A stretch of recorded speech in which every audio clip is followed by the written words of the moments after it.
But there's another story this morning. Trump's Twitter spree is not his only challenge. There's also this new videotape released despite protests from Trump's attorneys. It shows the candidate testifying under oath in a lawsuit he filed against a celebrity chef. ABC's Devin Dwyer is on that story from Washington as well. Devin, good morning to you.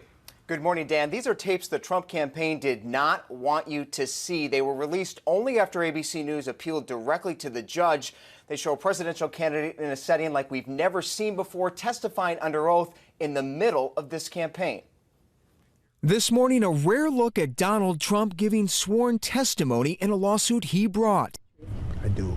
Trump is suing celebrity chef Jeffrey Zakarian, who backed out of a restaurant deal in Trump's new D.C. hotel after Trump insulted Mexicans in his announcement speech. They're bringing drugs, they're bringing crime, they're rapists. Did you plan in advance what you were going to say? Yes. In the deposition, Trump accuses Zakarian of inflicting financial damages. If they would have gotten out very quietly, I think it would have been a lot better for everybody. They made such a big deal out of it, and they didn't have to make a big deal out of it. He also claims his controversial candidacy would have helped business at Zakarian's restaurant. It's possible that I'll help him as opposed to hurt him. Help who? If he had the restaurant, it would be helped as opposed to hurt. Why do you think that? I mean, I've tapped into something, and I've tapped into illegal immigration. I've tapped into other things also. All right, back now with Devin. So why did the Trump campaign not want these tapes released? Well, Dan, the optics of any deposition clearly aren't great, and Trump is the most litigious presidential candidate in history, involved in more than 3,500 legal actions over the past 30 years by one count. His campaign worried that these videos could be used against him in TV attack ads. Dan? Devin, thank you. For more on the state of the race, let's bring in the aforementioned political analyst Matthew Dowd, who joins us from Austin, Texas. Matthew, good morning. Let me start with the headline, one of the headlines in the New York Times this morning. Donald Trump, it says, opens up new line of attack on Hillary Clinton, her marriage.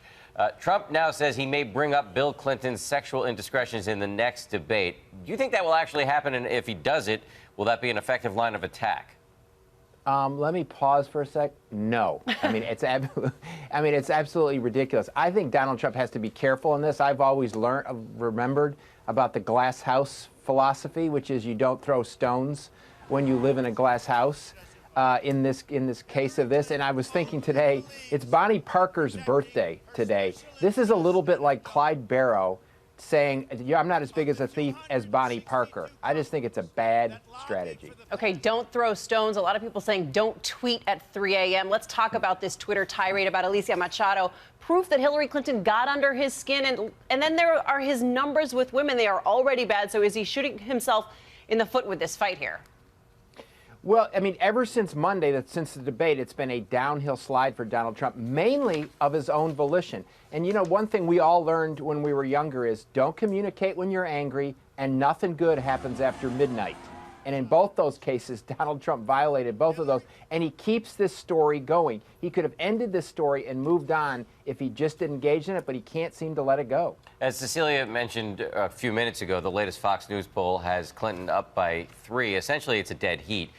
As you look over the latest polling, including the polling from the battleground states, what's your view on the state of the race right now? Well, it's a fascinating thing, Dan. The equilibrium of this race seems to be about a 3 or 4 point Hillary Clinton lead. Every time it sort of closes to even and then it expands, it settles there. For most of the 100 days, it's settled there, and with an electoral college slight advantage for Hillary Clinton that she has today. But one thing to keep in mind when you look at the polls after the debate, Hillary Clinton did not change the perceptions of herself. There's a majority of people that still don't like her and a majority of people that still don't trust her. What happened is people got more unsettled in the aftermath of that debate than Donald Trump, and the race has trended back to that 3 or 4 point Hillary Clinton lead. Donald Trump has to figure out a way to get this thing from the red zone into the end zone, and he has not taken a lead in this race yet, and the only way he can do that is probably with the next debate.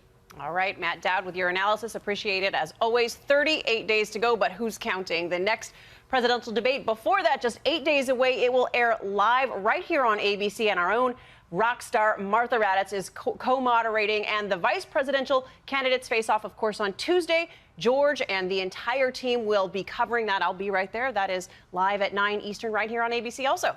Lots to look forward to if you're a political junkie.